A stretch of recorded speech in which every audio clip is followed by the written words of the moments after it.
Este livro foi gravado mediante autorização da editora nos estúdios da Fundação Dorina Noel para Cegos, lido por Drauzio de Oliveira em dezembro de 1991.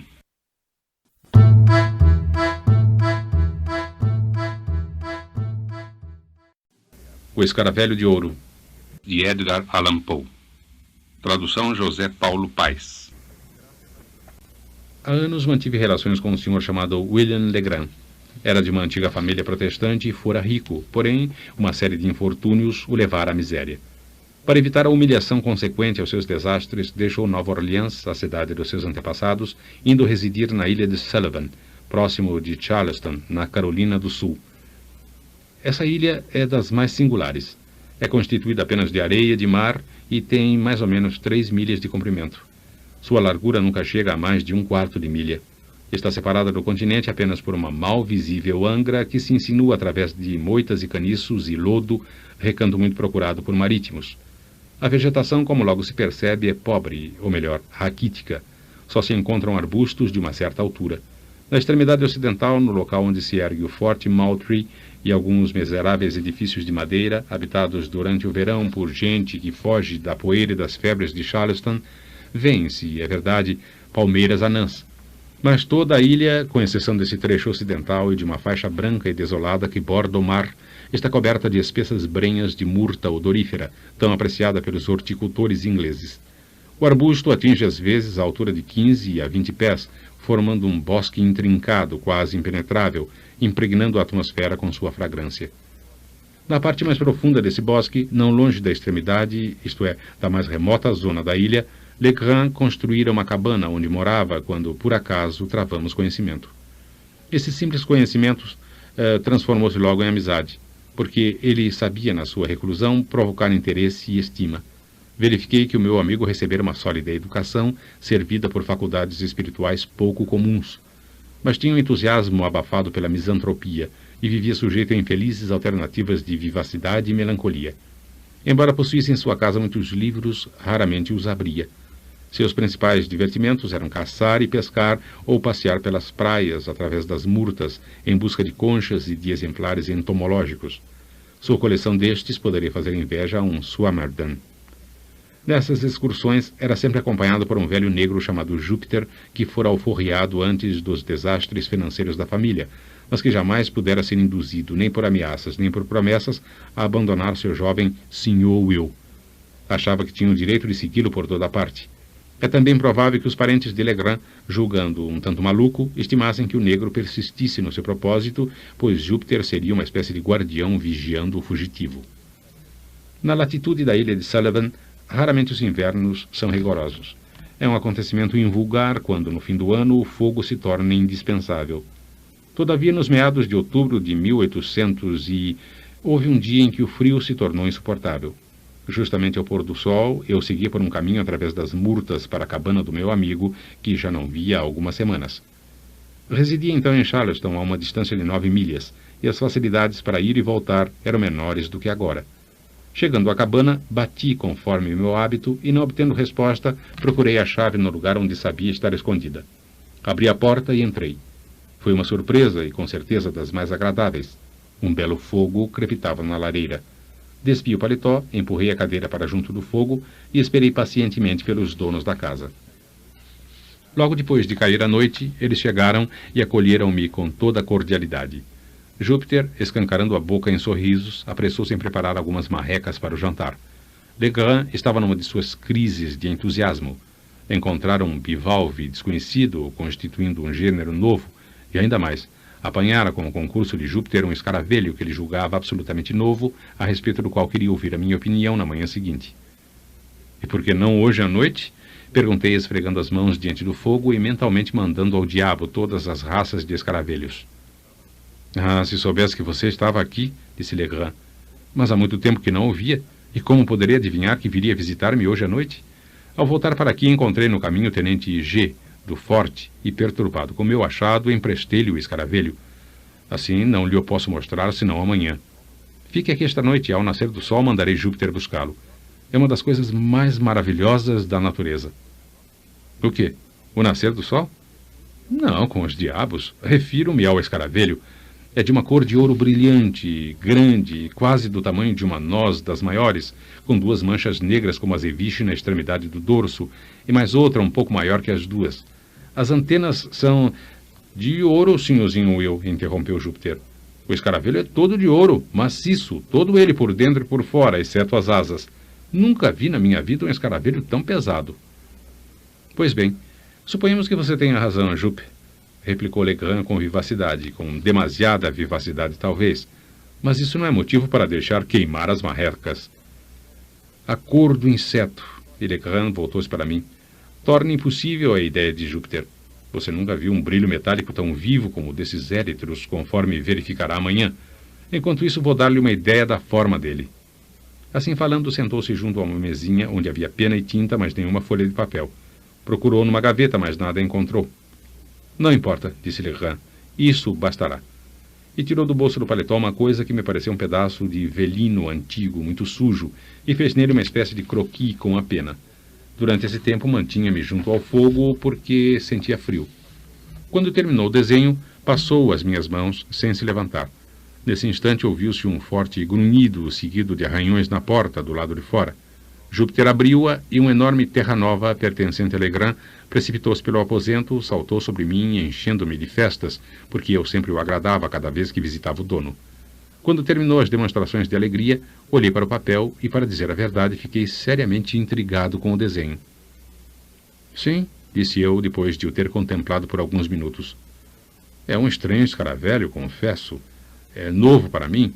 Nunca vi nada que se parecesse com isto, e a menos que isto não seja um crânio ou uma caveira com que tanto se assemelha. Uma caveira, repetiu Legrand. Ah, sim. O desenho lembra uma, sem dúvida. As 2 manchas negras superiores parecem os olhos, e a maior embaixo semelha uma boca, não é? Além disso, a forma conjunta é oval. Talvez seja isso, repliquei. Mas creio, Legrand, que você não é bom desenhista. Esperarei até ver o próprio bicho para poder fazer uma ideia justa. Muito bem.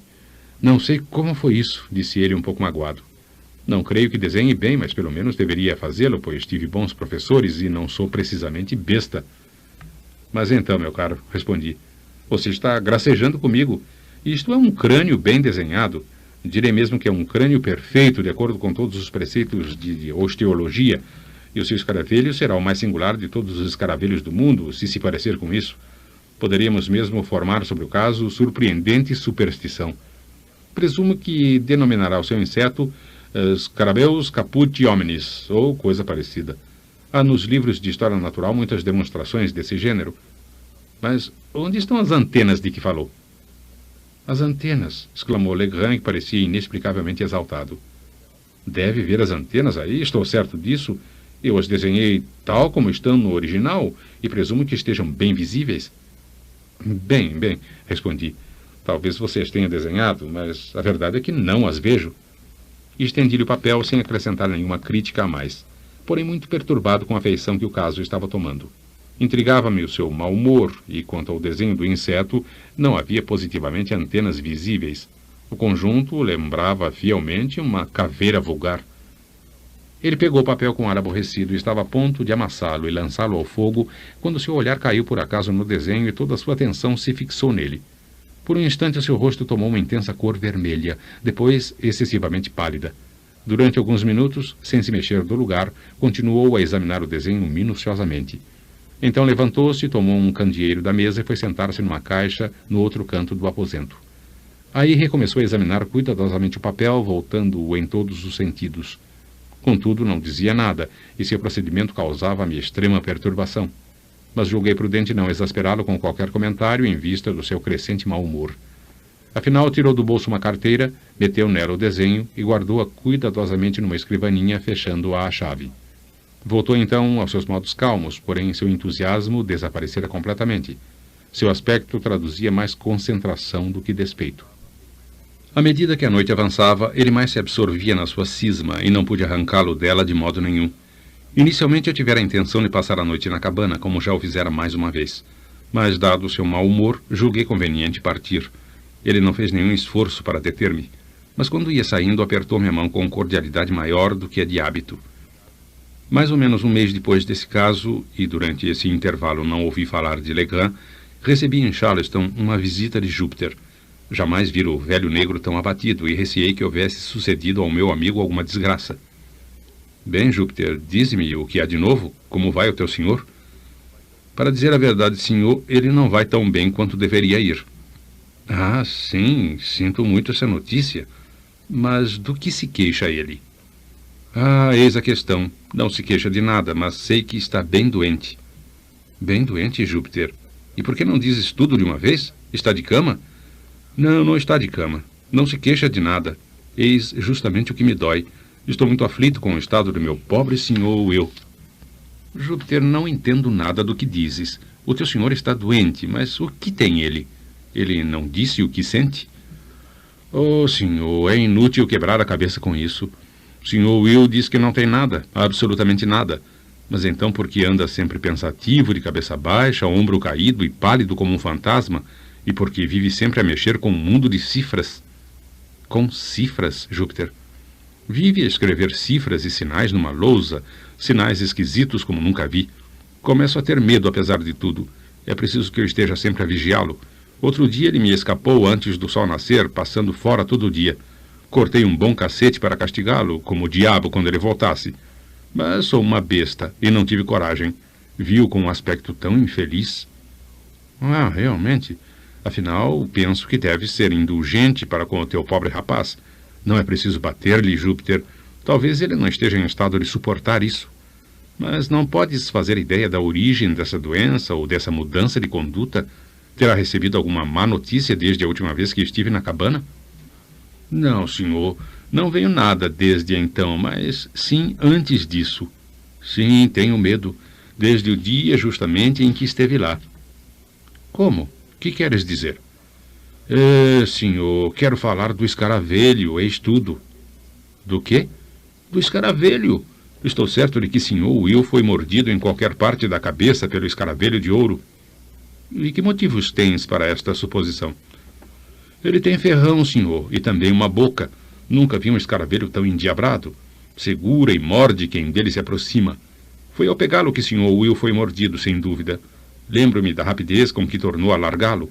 A cara do bicho não me agradou desde o primeiro momento. Por isso nem quis pegá-lo com os meus dedos.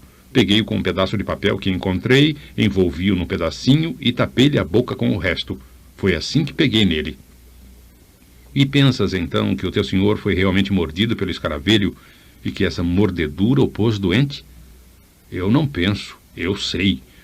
Porque então vive sonhando com ouro? Já tenho ouvido falar desses escaravelhos de ouro. Mas como sabes que ele sonha com ouro? Como sei? Por que fala nisso, mesmo dormindo? Eis aí como sei. De fato, Júpiter, talvez tenhas razão. Mas a que feliz acaso devo atribuir a honra de receber hoje a tua visita? Que quer dizer, senhor? Não me trazes nenhum recado de Legrand? Sim, é verdade, senhor. Trago uma carta. E dizendo isso, Júpiter entregou-me a seguinte nota. Meu caro, por que não o vejo há tanto tempo? Espero que não tenha sido tão tolo a ponto de se ofender com alguma grosseria de minha parte. Não, isso é improvável. Desde a última vez que nos vimos, ando possuído de grande inquietação. Tenho algumas coisas para dizer-lhe, mas mal sei como dizê-las. Nem sei como fazer.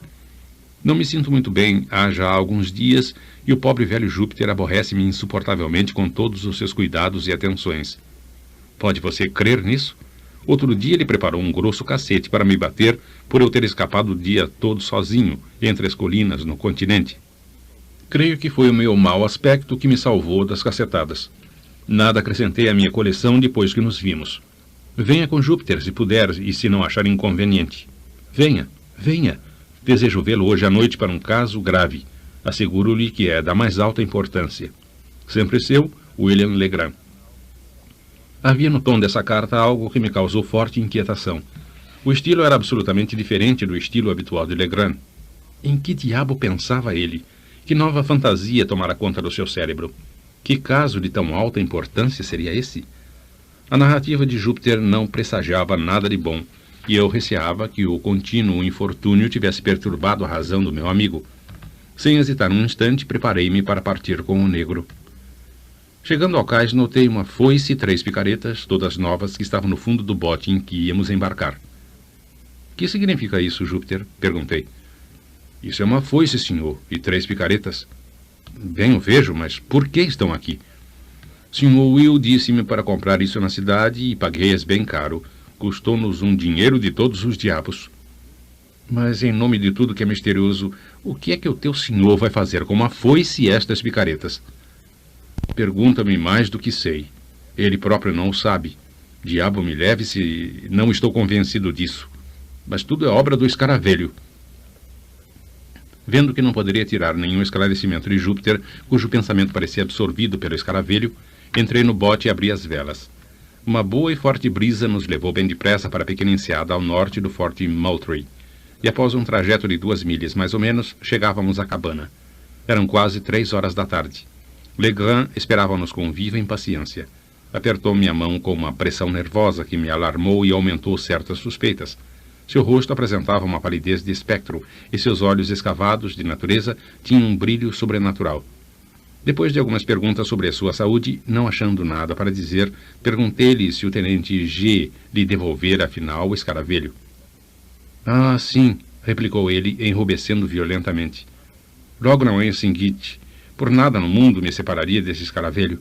Sabe que Júpiter tinha razão no que disse? No quê? Perguntei com um triste pressentimento no coração. Suponho que era um escaravelho de ouro verdadeiro.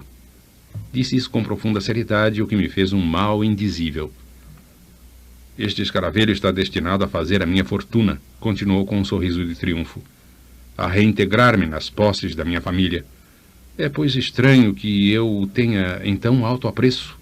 Já que a fortuna quer favorecer-me com ele, não me resta senão empregá-lo convenientemente para chegar ao ouro do qual ele é indício. Eu o terei brevemente. Júpiter, traga-mo aqui. O quê? O escaravelho, senhor. Prefiro não me meter com ele. O senhor sabe segurá-lo melhor do que eu. Legrand então levanta-se com ar grave e imponente e traz-me o inseto num globo de vidro onde o guardava. Era um soberbo escaravelho desconhecido nessa época pelos naturalistas e que devia ter um grande valor do ponto de vista científico. Tinha em uma das extremidades do dorso 2 manchas negras e redondas e outra de forma alongada. Os életros eram excessivamente duros e lustrosos e tinham positivamente aparência de ouro brunido. O inseto era invulgarmente pesado e assim não podia me admirar da opinião de Júpiter. Mas que Legrand concordasse com isso era impossível compreender-se e eu não encontrava uma solução para esse enigma. Mandei buscá-lo, disse ele em tom solene quando acabei de examinar o inseto. Mandei buscá-lo para pedir-lhe conselho e assistência no cumprimento das visitas do destino e do escaravelho.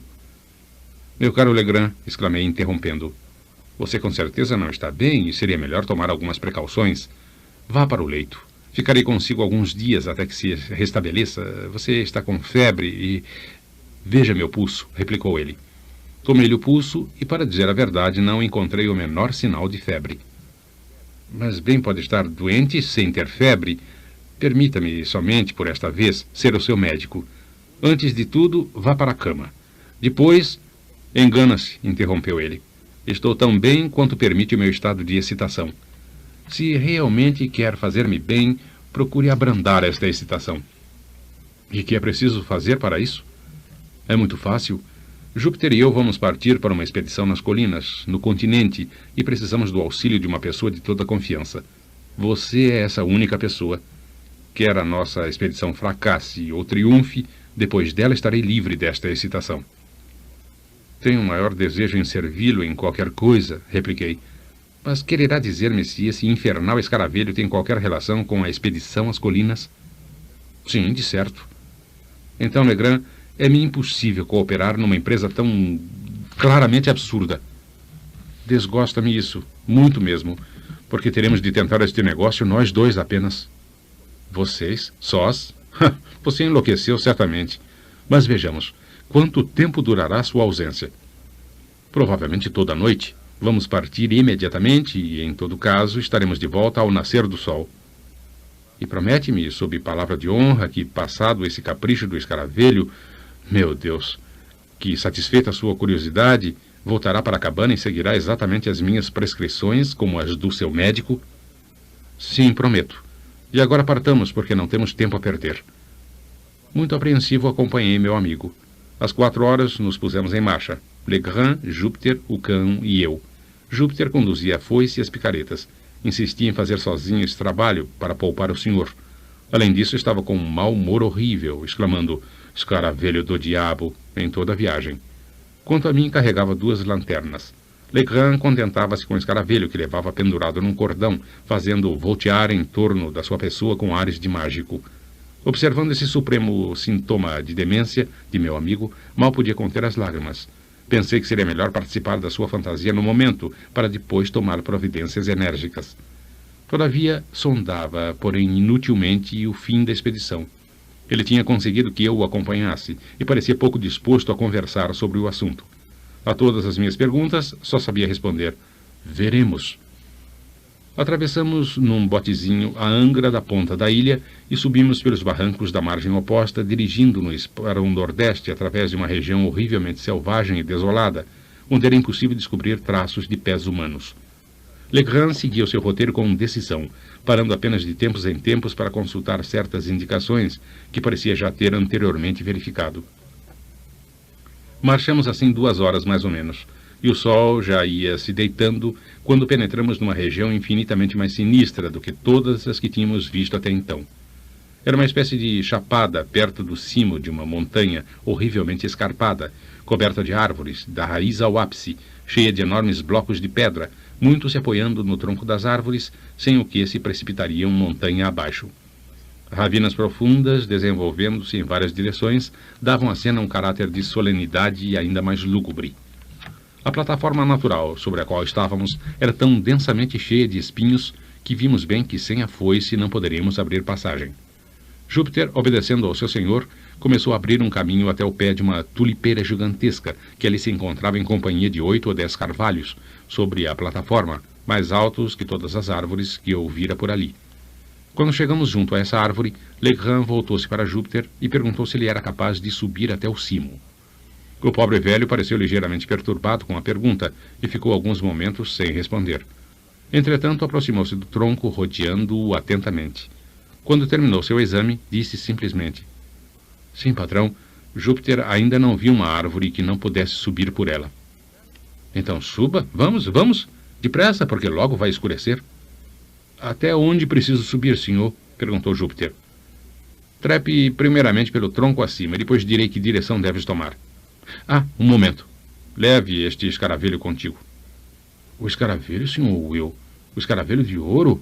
exclamou o negro, recuando com terror. "Por que é preciso que leve esse escaravelho comigo? Que me leve ao diabo se eu fizer isso." "Júpiter, se um negro como tu, grande e forte, tem medo de tocar um pequeno inseto como este, morto e inofensivo, podes levá-lo preso a este cordão. Mas se de qualquer forma não quiseres levá-lo, ver-me-ia na cruel necessidade de rachar-te a cabeça com esta foice."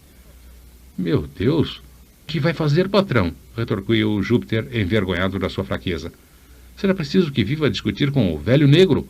É uma farsa, eis aí. Eu ter medo de um escaravelho? Pouco me importo com o escaravelho." E com extrema precaução, pegou na extremidade do cordão e, com o inseto tão afastado quanto possível, pôs-se a trepar pela árvore. Quando novo, o tulipeiro, ou Liodendron tuliferum, a mais bela das árvores americanas, tem o tronco singularmente liso e, em geral, alcança grande altura, sem ramos laterais.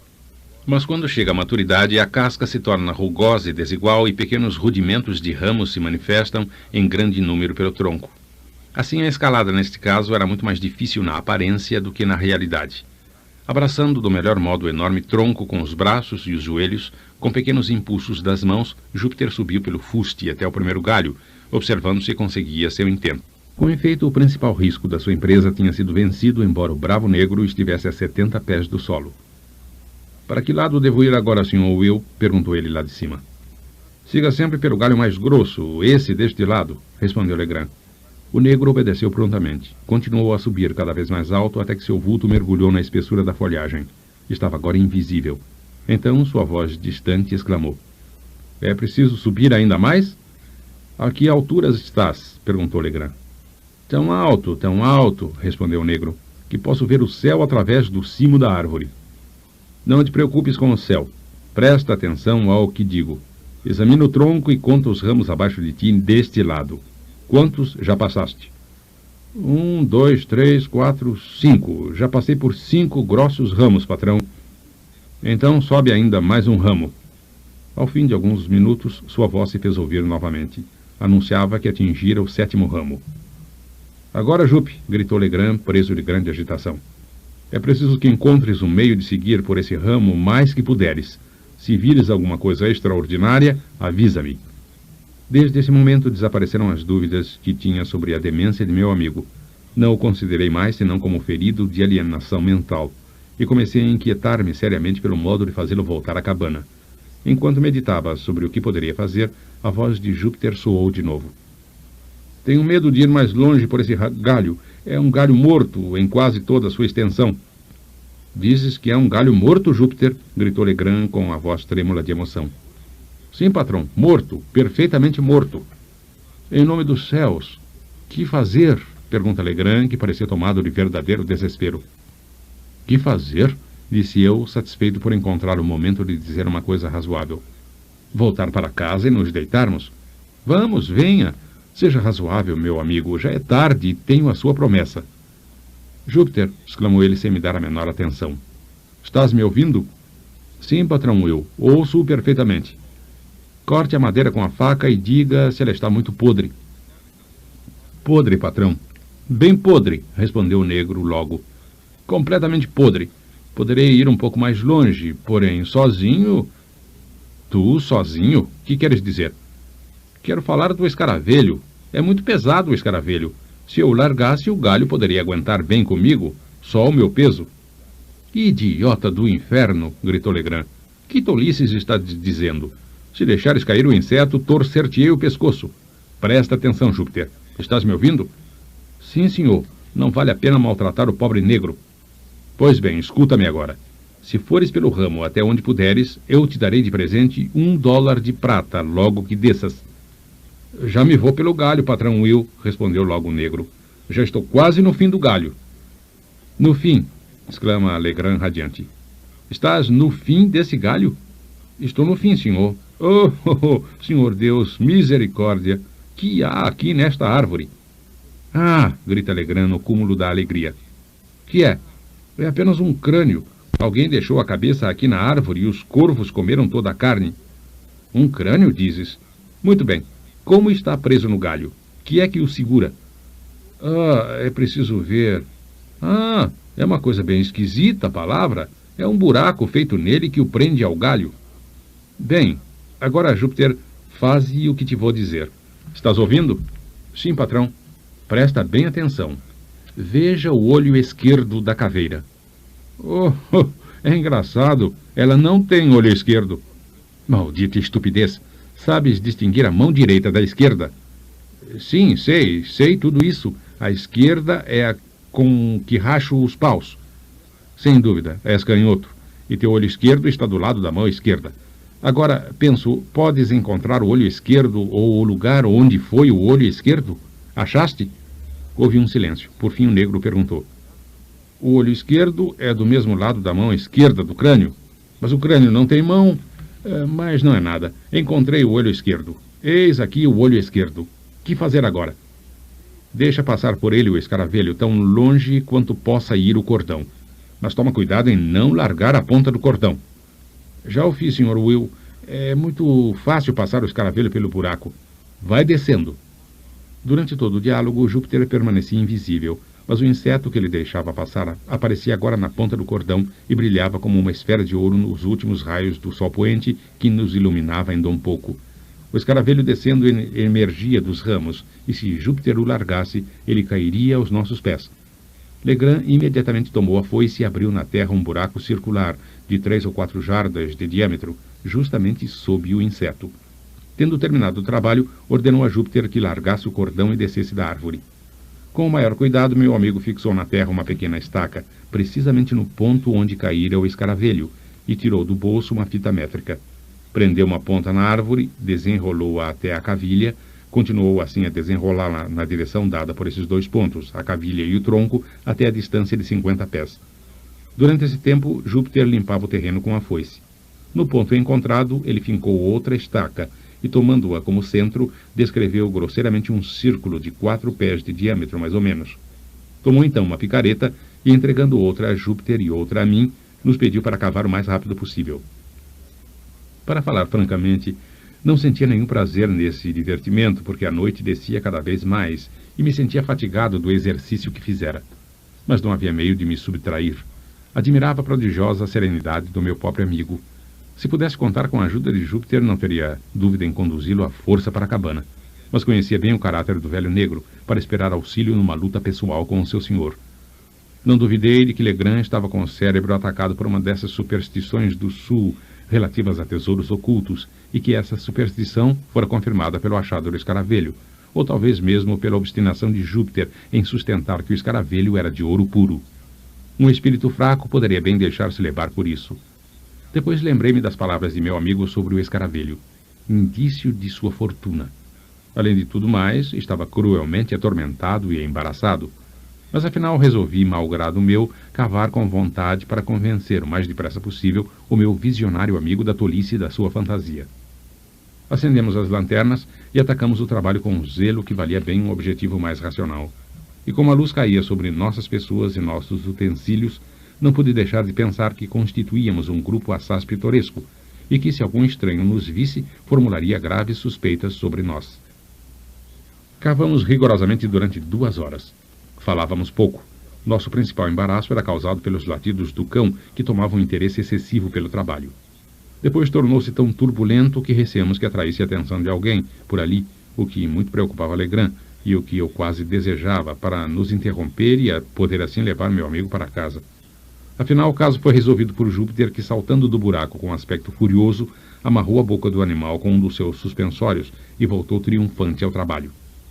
Passadas as 2 horas, tínhamos atingido uma profundidade de 4 pés e nenhum indício de tesouro aparecia. Fizemos uma pausa e comecei a nutrir esperanças de que a farsa logo terminaria. Entretanto, Legrand, embora desconcertado, limpou a fronte com um ar pensativo e retomou o trabalho. Nosso buraco já alcançava 5 pés de diâmetro. Nada apareceu.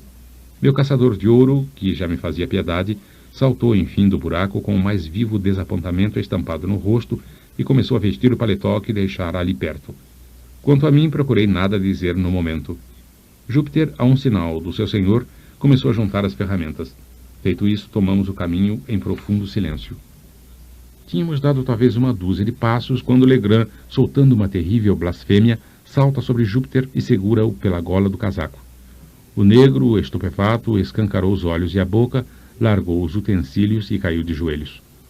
Celerado! Gritava Legrand, furioso entre dentes. Negro infernal, peste de negro, fala, responde e não negues. Qual é o teu olho esquerdo? Ah, misericórdia, Sr. Will, não está aqui o meu olho esquerdo, gemia Júpiter, colocando a mão no olho direito.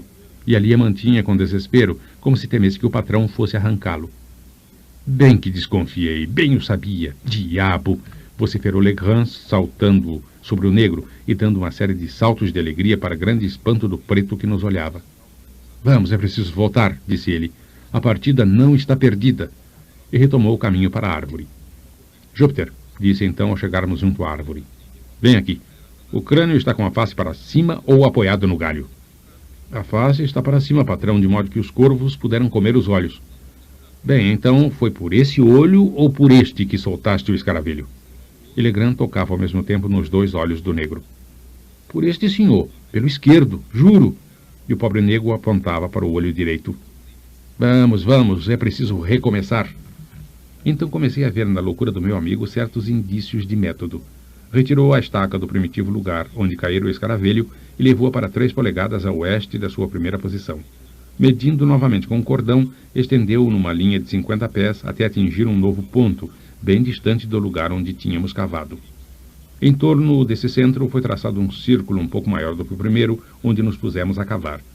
Eu estava seriamente fatigado, mas sem perceber o motivo da mudança, não sentia mais tão grande aversão pelo trabalho que me era imposto. Inexplicavelmente interessava-me pelo trabalho e creio mesmo que me sentia excitado. Talvez houvesse, na extravagante conduta de Legrand, um certo aspecto de deliberação, um certo ar profético que me impressionava. Cavava com vigor e por vezes me surpreendia procurar avidamente com os olhos o imaginário tesouro que transtornara meu pobre amigo. Num desses momentos, quando já tínhamos trabalhado hora e meia, fomos de novo interrompidos pelos furiosos latidos do cão.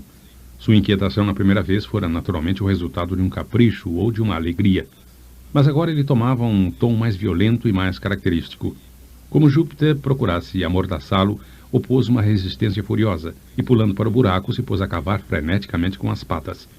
E em alguns segundos tinha deixado a descoberto uma massa de ossos humanos, formando 2 esqueletos completos, de mistura com muitos botões de metal e qualquer coisa que nos pareceu retalhos apodrecidos de fazenda. 1 ou 2 golpes de picareta fizeram saltar dali uma enorme faca espanhola. Continuamos cavando e encontramos ainda 3 ou 4 moedas de ouro e de prata. Vendo isso, Júpiter mal pôde conter sua alegria, mas o rosto do seu senhor exprimia sério desapontamento. Contudo, pediu que continuássemos a cavar, e apenas ele acabou de falar, eu tropecei em qualquer coisa e caí para frente. O bico de minha bota se prendera num grosso anel de ferro semi-oculto na terra fresca. Retomamos o trabalho com novo ardor, e penso que nunca experimentei em 10 minutos tamanha excitação. Durante esse intervalo, desenterramos completamente uma caixa de forma oblonga que, a julgar pela sua perfeita conservação e dureza, tinha sido submetida a algum processo de mineralização, talvez pelo bicloreto de mercúrio.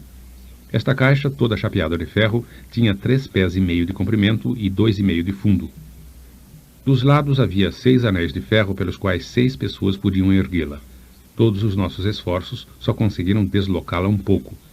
Vimos logo a impossibilidade de carregar tamanho peso. Felizmente a tampa era segura apenas por 2 ferrolhos, que, trêmulos e ansiosos, conseguimos fazer correr. No mesmo instante, um tesouro de valor incalculável brilhou, faiscou diante de nós. À luz das lanternas, cintilaram metais e pedras preciosas. Não tentarei descrever os sentimentos que me assaltaram diante deste tesouro. A estupefação nos dominava. Legrand parecia esgotado pela própria excitação e murmurava rápidas palavras. Quanto a Júpiter, estava tão pálido como podia estar um negro. Parecia fulminado. Logo caiu de joelhos no buraco e mergulhou os braços nus no ouro até o cotovelo, assim deixando-se ficar longo tempo, como se gozasse a volúpia de um banho. Enfim, soltou um suspiro e exclamou como se falasse para si próprio. E tudo isso veio do escaravelho de ouro? O lindo escaravelho de ouro? O pobre escaravelho que eu maldizia, que eu caluniava.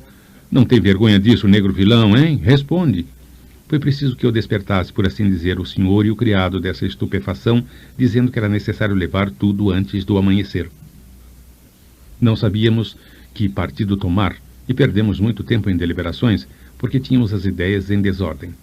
Finalmente esvaziamos a caixa, tirando 2/3 do seu conteúdo e tentamos arrancá-la com grande esforço do seu buraco.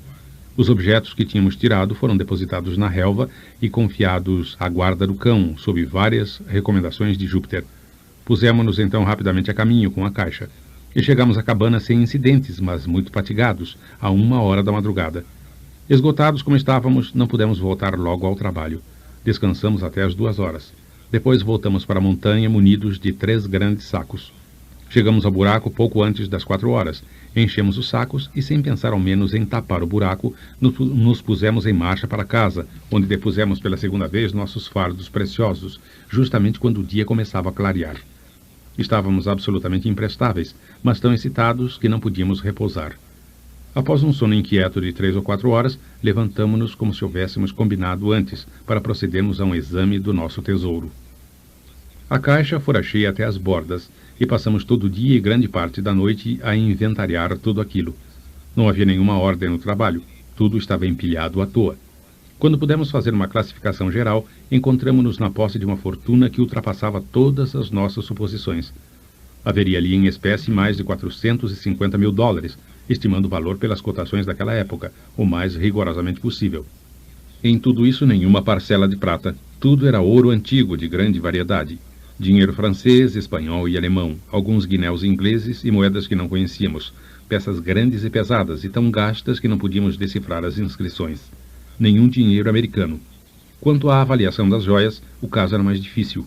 Encontramos diamantes, alguns deles belíssimos e de tamanho singular, e ao todo 110 e nenhum pequeno. 18 rubis de um brilho notável. 310 esmeraldas, todas admiráveis. 21 safiras e uma opala. Todas essas pedras tinham sido arrancadas de seus encaixes e lançadas na caixa aos montes de mistura. Quanto às joias de ouro, pareciam terem sido amassadas a martelo para não serem reconhecidas. Além disso, havia enorme quantidade de ornamentos em ouro maciço. Quase 200 brincos, belas correntes, em número de 30, se não me falha a memória. 83 crucifixos grandes e pesados, 5 incensadores de ouro de alto preço, 2 punhos de espada maravilhosamente trabalhados e um número incontável de pequenos objetos dos quais já perdi a lembrança. O peso desses valores ia a mais de 350 libras, e nessa estimativa omiti 187 relógios de ouro, realmente soberbos, dos quais 3 valiam cada qual $500. Muitos eram velhos, sem nenhum valor, como peças de relojoaria, parados e imprestáveis, no que dizia respeito ao funcionamento, mas todos ornados de pedrarias. Avaliamos nessa noite o conteúdo total da caixa em $1,5 milhão. E mais tarde, depois de novos exames, compreendemos que tínhamos dado a tudo uma valorização muito baixa. Guardamos para o nosso uso pessoal vários objetos preciosos. Quando afinal terminamos o inventário e conseguimos acalmar nossa exaltação, Legrand, que me via morto de impaciência por obter a solução desse prodigioso enigma, explicou-me então o caso em todas as minúcias, discorrendo sobre as circunstâncias que terminaram no descobrimento do tesouro. Você se lembra, disse ele, da noite em que lhe mostrei o esboço grosseiro que fiz do escaravelho? Lembra-se também de como fiquei chocado com a sua insistência em dizer que o meu croquis se parecia com uma caveira? Da primeira vez que você disse isso, tomei-o como um gracejo. Depois lembrei-me das manchas negras do dorso do inseto e reconheci eu próprio que a sua ideia tinha fundamento. Todavia, suas ironias a respeito do meu modo de desenhar me irritaram, porque me julgo um artista passável. Por isso, quando me devolveu o papel, tive vontade de rasgá-lo e atirá-lo ao fogo. Você se refere ao pedaço de papel? Repliquei. Não, ele tinha toda a aparência de papel, e eu mesmo a princípio supus que o fosse. Mas ao desenhar de novo, descobri logo que era um pedaço de pergaminho muito fino. Estava muito sujo, como deve-se recordar. No próprio instante em que ia desenhar, meus olhos caíram sobre o desenho que você tinha visto e pude perceber qual foi a minha perturbação quando vi a imagem fiel de uma caveira, onde julguei ter desenhado um escaravelho. Durante um momento me senti muito aturdido para poder pensar com clareza. Sabia que o meu croquis era diferente desse novo desenho em todos os seus pormenores, embora houvesse certa analogia no esboço geral.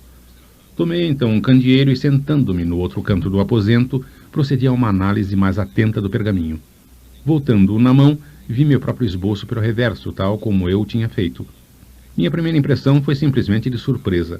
Havia uma parecença realmente notável no contorno, e era uma coincidência singular esse crânio surgido do outro lado do meu desenho, desconhecido para mim, e um crânio que se parecia exatamente com o meu esboço, não só no contorno como no tamanho. Disse-lhe que essa singularidade do meu desenho me perturbou por um instante. É o efeito comum dessas espécies de coincidências. O espírito se esforça por estabelecer uma relação, uma ligação de causa e efeito, e vendo-se impotente para conseguir compreender, senti uma espécie de paralisia momentânea. Mas quando voltei desse estupor, fui adquirindo aos poucos uma convicção que me impressionou mais do que essa coincidência.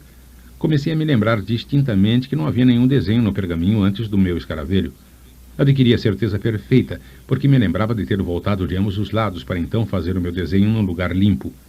Se o crânio fosse visível, eu o teria notado logo. Havia ali um mistério que não podia descobrir, mas no meu cérebro havia uma espécie de luz nova, singular concepção embrionária da verdade, da qual nossa aventura nos forneceu uma esplêndida demonstração. Guardei o meu pergaminho, decidido a esperar o momento de estar sozinho para poder me entregar inteiramente à reflexão.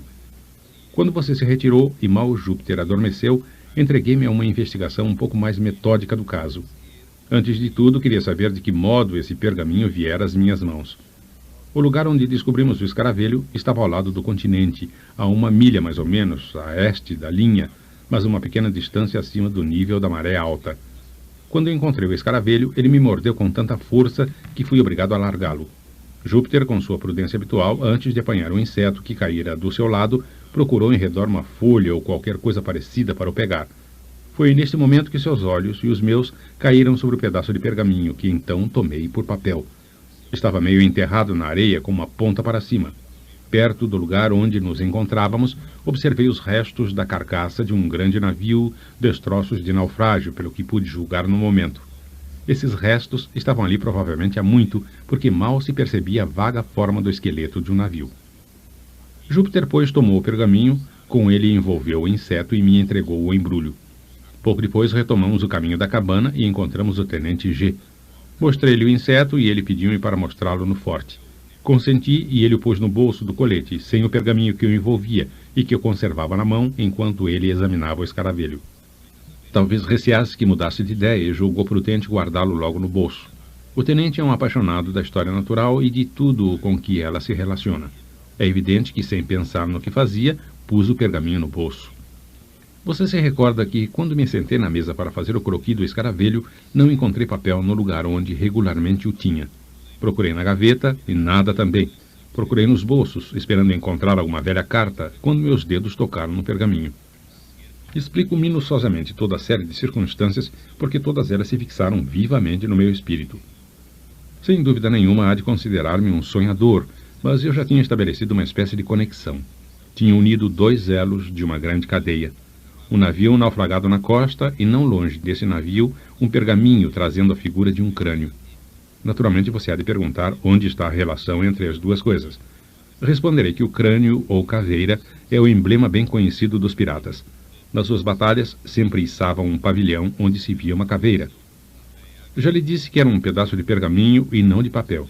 O pergaminho é uma coisa durável, quase imperecível. Devido a esse fato, confia-se ao pergaminho coisas de alta importância, que não se confiaria ao papel. Essa reflexão induziu-me a pensar que essa caveira deveria ter alguma significação especial, algum sentido singular. Reparei na forma do pergaminho, que apesar de ter um lado destruído por qualquer acidente, bem demonstrava ter sido de forma oblonga. Fora, pois, um desses lados que se tinha escolhido para escrever, para consignar um documento importante, uma nota que se quis conservar por muito tempo e cuidadosamente. Mas, interrompi, você disse que o crânio não estava no pergaminho quando você desenhou o escaravelho? Como, pois, pôde estabelecer uma relação entre o navio e o crânio, pois este último, conforme a sua própria confissão, foi desenhado, sabe Deus como e por quem, posteriormente ao seu escaravelho? Ah, é sobre isso que gira todo o mistério, embora eu tenha tido pouco trabalho em resolver esse ponto do enigma.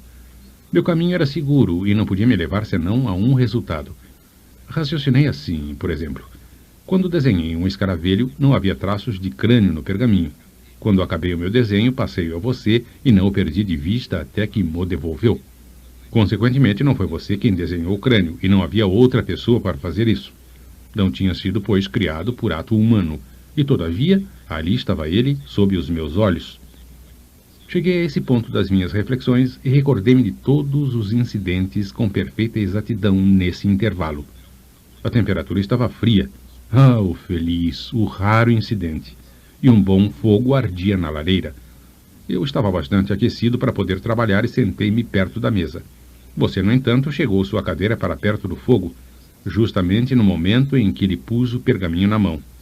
Wolf, meu terra-nova, entrou e saltou para os seus joelhos. Você acariciou com a mão esquerda e procurou afastá-lo, deixando pender sua mão direita, a que segurava o pergaminho entre os joelhos, bem perto do fogo. Julguei no momento que a chama o iria atingir, ia dizer-lhe para tomar cuidado, mas antes que eu falasse, você o retirou e se pôs a examinar o desenho. Quando compreendi todas essas circunstâncias, não duvidei um só instante de que o calor foi o agente que fez aparecer sobre o pergaminho o crânio desenhado que você viu tão nitidamente. Você bem sabe que existem, desde velhos tempos, preparações químicas por meio das quais se pode escrever sobre o papel e sobre o velino caracteres que se tornam visíveis pela ação do calor. Emprega-se às vezes o cobalto dissolvido em água real 4 vezes além do seu peso. Dá uma tinta verde. O óxido do cobalto, dissolvido em espírito de nitro, dá uma cor rubra. Essas cores desaparecem mais ou menos logo que esfria o material sobre o qual se escreveu, mas reaparecem quando este é aquecido. Examinei então a caveira com o maior cuidado possível. Os contornos exteriores, isto é, os mais próximos do bordo do pergaminho, eram muito mais vivos que os outros. Evidentemente, a ação do calor tinha sido imperfeita ou desigual. Avivei mais o fogo e submeti cada parte do pergaminho à ação do calor. Primeiramente, acentuaram-se as linhas um pouco pálidas do crânio, mas continuando a experiência, vi aparecer a um canto, no canto diagonalmente oposto ao que estava a caveira, uma figura que supus ser a de uma cabra, mas a um exame mais lento me convenci de que representava um cabrito. Ah, oh! Exclamei. Não tenho direito de zombar de você. $1,5 milhão é coisa muito séria para permitir uma zombaria, mas não vá acrescentar mais um elo à sua cadeia. Não encontrará aí nenhuma relação especial entre os piratas e uma cabra.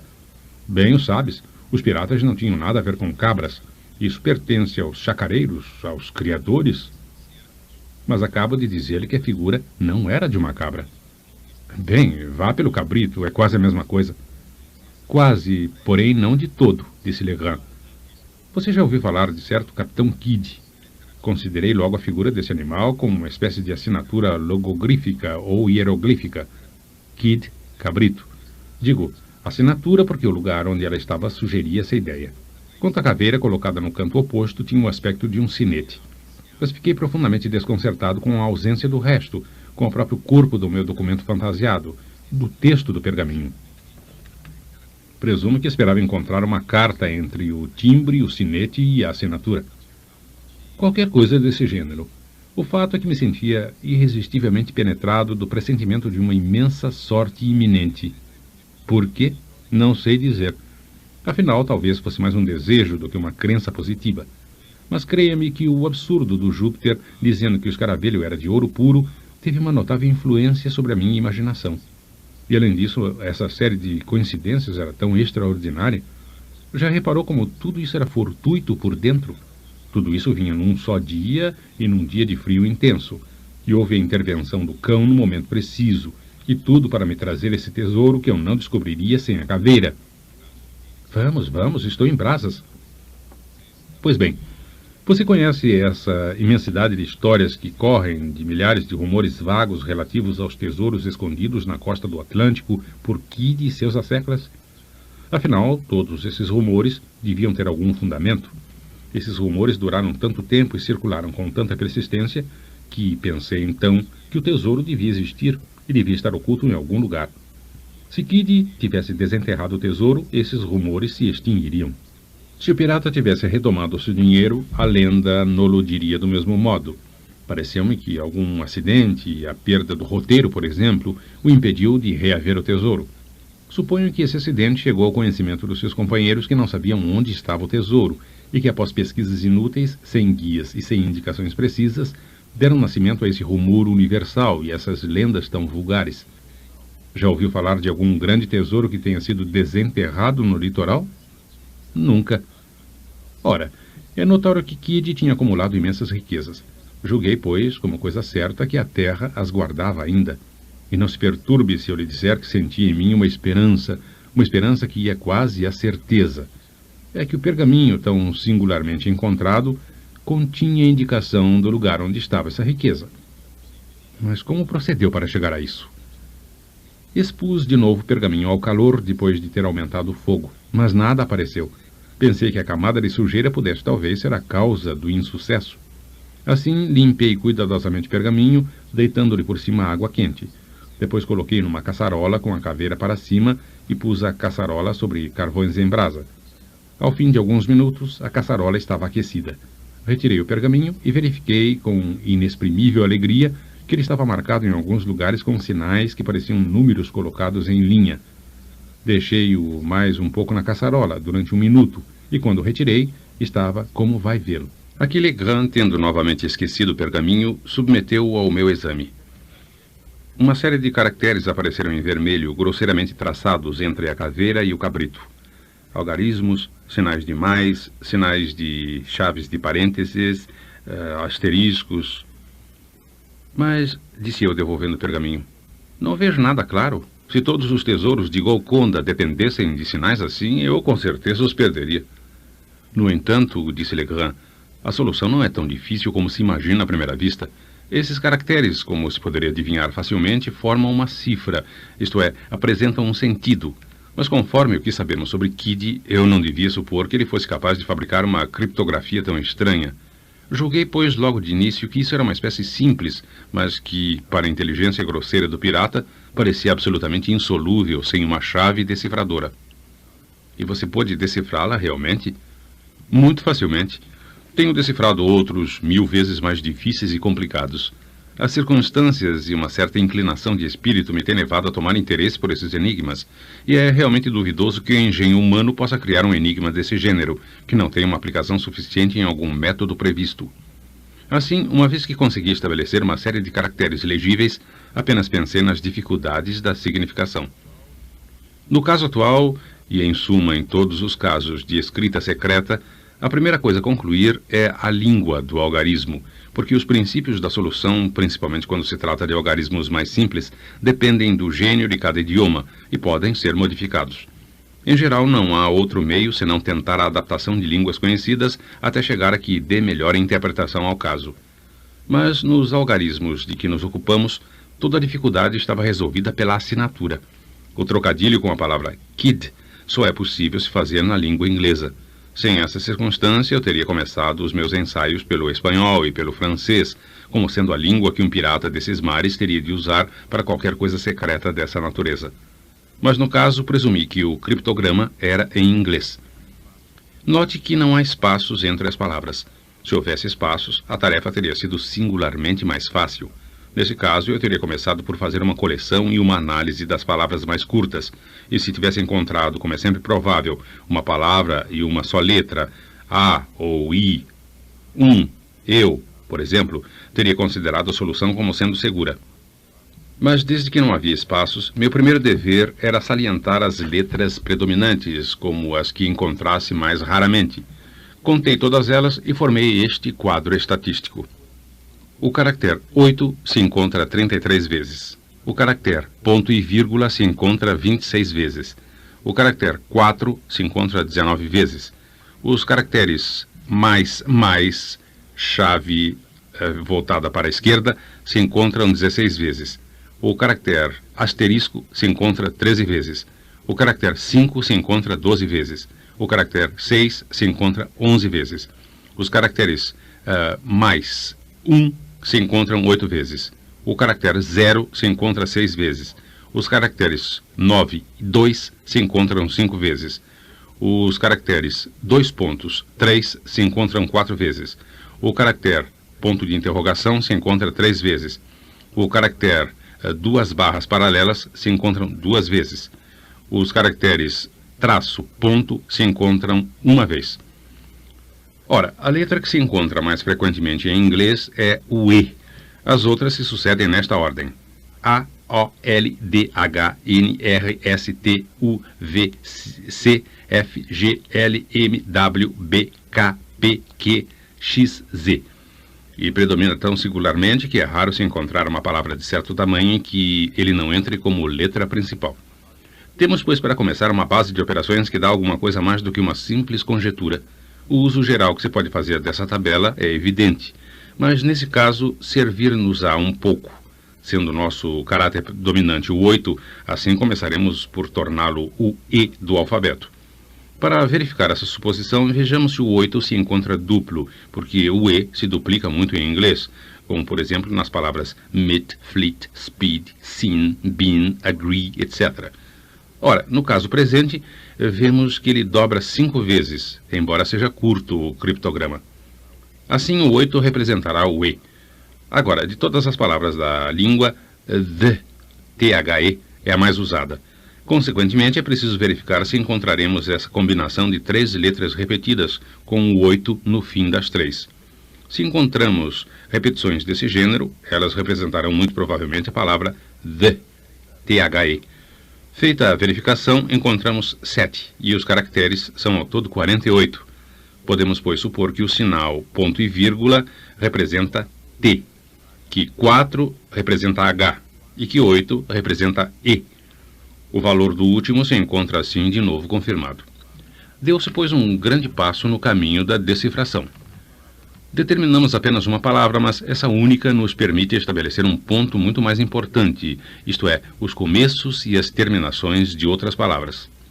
Vejamos, por exemplo, o penúltimo caso, onde se apresenta a combinação 2 pontos, traço, ponto e vírgula, 48, quase no fim da cifra.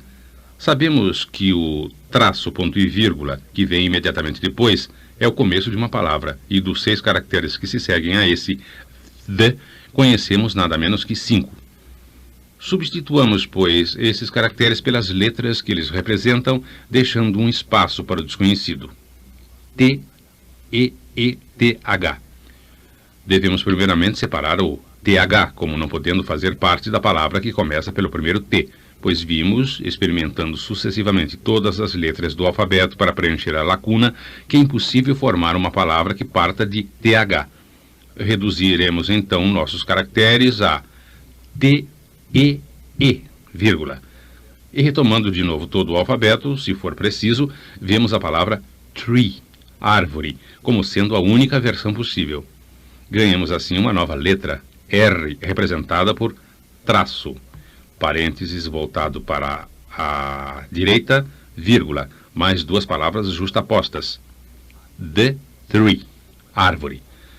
Um pouco mais adiante encontramos a combinação traço, ponto e vírgula, 48, vírgula, servindo-nos como terminação a precedente. Isso nos dá a fórmula seguinte. The three, ponto e vírgula, 4, chave de parênteses voltado para a direita, 2 sinais de mais, ponto de interrogação, 3, H, D, vírgula. Ou, substituindo as letras naturais pelos caracteres que já conhecemos, D3, THR, 2 sinais de mais, ponto de interrogação, 3, D, vírgula. Agora, se substituirmos os caracteres desconhecidos por pontos, teremos D3, THR, 3 pontos, H, D, vírgula. E a palavra though, através, sai, por assim dizer, dela própria.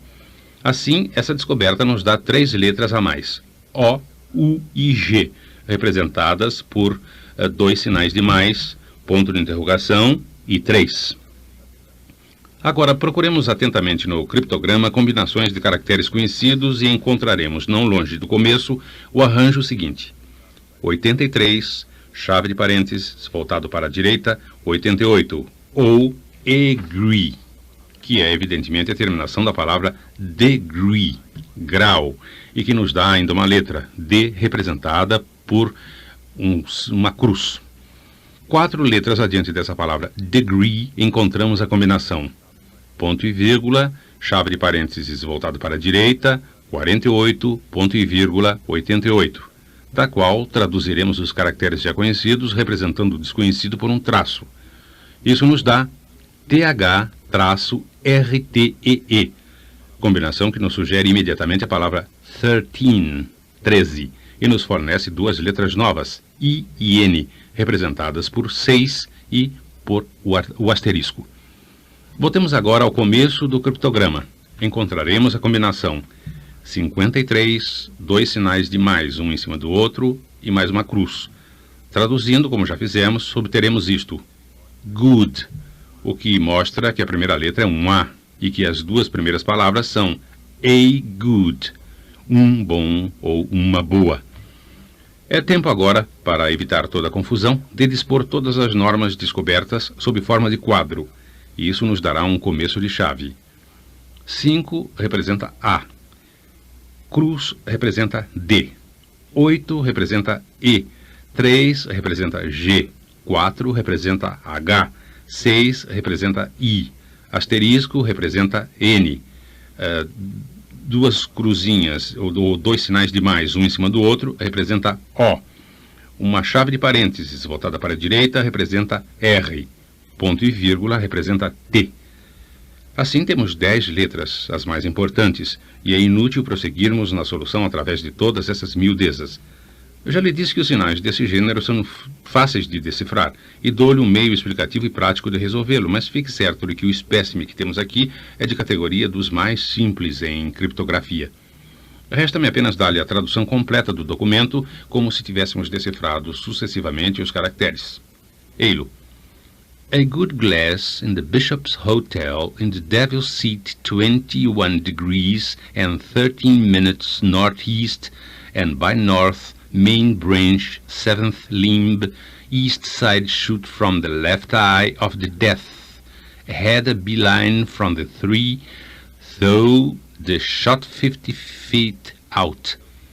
Um bom vidro no Hotel do Bispo, na cadeira do Diabo, 21 graus e 13 minutos nordeste, quarto de norte, principal tronco, sétimo ramo do lado oeste, deixar cair do olho esquerdo da caveira uma linha de prumo da árvore através da bala 50 pés ao largo. Mas, disse eu, o enigma parece-me agora tão difícil quanto no princípio. Como pode tirar um sentido qualquer de todas essas gírias de cadeira do diabo, de caveira e Hotel do Bispo? Concordo, replicou Legrand, que o caso tem um aspecto incompreensível à primeira vista. Mas meu primeiro cuidado foi tentar encontrar na frase as divisões naturais que estavam no espírito de quem as escreveu. A pontuação é o que quer dizer? Ou coisa parecida. Mas como o diabo, como pôde fazer isso? Refleti que o escritor tem um método de juntar suas palavras sem nenhuma divisão, esperando assim tornar a solução mais difícil. Ora, um homem que não seja excessivamente hábil está predisposto, numa tentativa destas, a ultrapassar o limite. Quando, no decorrer da sua composição, ele chega a uma interrupção de sentido que pediria naturalmente uma pausa ou ponto, está fatalmente inclinado a forçar os caracteres mais que de costume. Examine esse manuscrito e descobrirá facilmente 5 pausas desse gênero, como que forçando os caracteres. Seguindo esses indícios, estabeleci a seguinte divisão. A good glass in the Bishop's Hotel in the Devil's Seat, 21 degrees and 13 minutes, northeast and by north, main branch 7th limb east side, shoot from the left eye of the death, head, a beeline from the thigh, though the shot 50 feet out. Um bom vidro no Hotel do Bispo na cadeira do Diabo, 21 graus e 13 minutos, nordeste e quarto de norte, principal tronco, sétimo ramo lado oeste, lançar do olho esquerdo da caveira uma linha de prumo da árvore através da bala de 50 pés ao largo. Malgrado sua divisão, continuo no escuro, sem nada perceber. Também fiquei assim durante alguns dias, replicou Legrand. Durante esse tempo fiz sérias pesquisas pelas vizinhanças da ilha de Sullivan à procura de um edifício que devia chamar Hotel do Bispo, porque não me inquietei com a velha ortografia do pergaminho. Não tendo encontrado nenhum indício, estava prestes a estender minhas pesquisas e proceder de uma maneira mais sistemática, quando uma manhã compreendi que esse Bishop's Hotel poderia bem ter relação com uma velha família chamada Bessop, que desde tempos imemoriais estava na posse de um antigo solar a 4 milhas mais ou menos ao norte da ilha. Tinha, pois, um indício, e recomecei minhas pesquisas entre os negros mais velhos desse lugar. Enfim, uma das mulheres, das mais velhas, me disse que tinha ouvido falar de um lugar assim como Bessop's Castle, Castelo de Bessop, onde me poderia levar, mas que não havia nem castelo nem albergue, e sim um grande rochedo. Prometi pagar bem caso ela me guiasse até ao rochedo, e após alguma hesitação, ela consentiu em me acompanhar.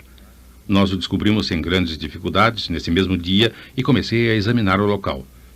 O castelo consistia numa reunião irregular de picos e rochedos, dos quais um era muito notável pela altura, pelo isolamento e pela configuração quase artificial. Subi ao cimo e lá me senti muito embaraçado pelo que deveria fazer depois. Enquanto cismava, meus olhos caíram sobre uma estreita saliência na face oriental do rochedo, a 1 jarda mais ou menos abaixo da ponta onde me encontrava. Essa saliência se projetava quase a 18 polegadas de altura e não tinha mais de 1 pé de largura. Um nicho cavado no pico, bem em cima, lhe dava uma grosseira semelhança com as cadeiras de dorso côncavo de que se serviam os nossos antepassados. Não duvidei que isso fosse a cadeira do diabo, da qual o manuscrito fazia menção, e pareceu-me que já tinha resolvido o segredo do enigma. O bom vidro, eu sabia, não podia significar senão um óculo de alcance, porque nossos marinheiros empregam raramente a palavra glass com outro sentido. Compreendi em seguida que era preciso usar um óculo de alcance, colocando-se num ponto de vista definitivo e não admitindo nenhuma variação. Ora, as frases 21 graus e 13 minutos e nordeste quarto de norte, não hesitei um instante em acreditar, deviam dar a direção para apontar o óculo. Fortemente impressionado com todas essas descobertas, precipitei-me para casa, consegui um óculo de alcance e voltei ao rochedo. Deslizei pela aresta e percebi que só podia estar sentado em determinada posição. Esse fato confirmou as minhas conjecturas.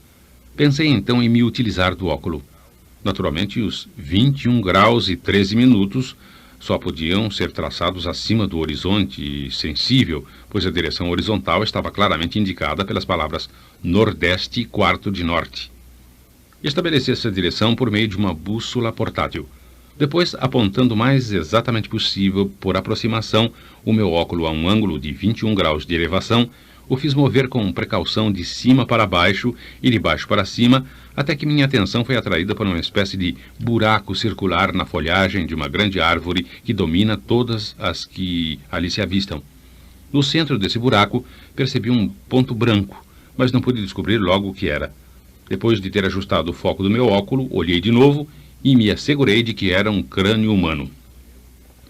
Depois desse descobrimento, que me encheu de contentamento, considerei o enigma resolvido, porque a frase principal tronco, sétimo ramo, lado oeste, só podia ser a posição do crânio na árvore, e essa, descer pelo olho esquerdo da caveira, só admitia uma interpretação, pois que se tratava de indicar um tesouro oculto. Compreendi que era preciso deixar cair um peso pelo olho esquerdo do crânio e uma linha de prumo, ou, em outros termos, uma linha reta partindo do ponto mais próximo do tronco e se estendendo através do peso. Isto é, além do ponto onde cairia, o peso indicaria o local preciso, e nesse local, não havia dúvida, um precioso tesouro estava enterrado. Tudo isso, disse eu, é excessivamente claro e ao mesmo tempo engenhoso, simples e explícito. E quando deixou o hotel do bispo, que fez? Tendo cuidadosamente marcado a minha árvore, voltei para a cabana. Apenas deixei a cadeira do diabo, o buraco circular desapareceu, e para qualquer lado que me voltasse era impossível vê-lo. O que me pareceu a chave mestra de engenhosidade em todo esse negócio foi o fato, repeti a experiência e vi que era um fato, de que a abertura circular em questão só é visível em um ponto, e esse único ponto de visão é a estreita saliência do flanco do rochedo. Nessa expedição ao hotel do bispo, fora acompanhado por Júpiter, que observava desde algumas semanas meu aspecto preocupado e tinha muito cuidado em não me deixar só. Mas no dia seguinte levantei-me de madrugada e, disposto a escapar-lhe, corri para a montanha à procura de minha árvore.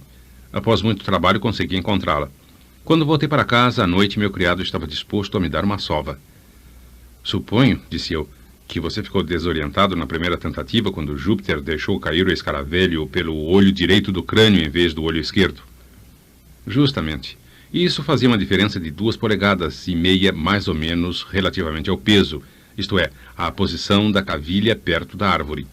Se o tesouro estivesse no local marcado pelo peso, esse erro não teria importância.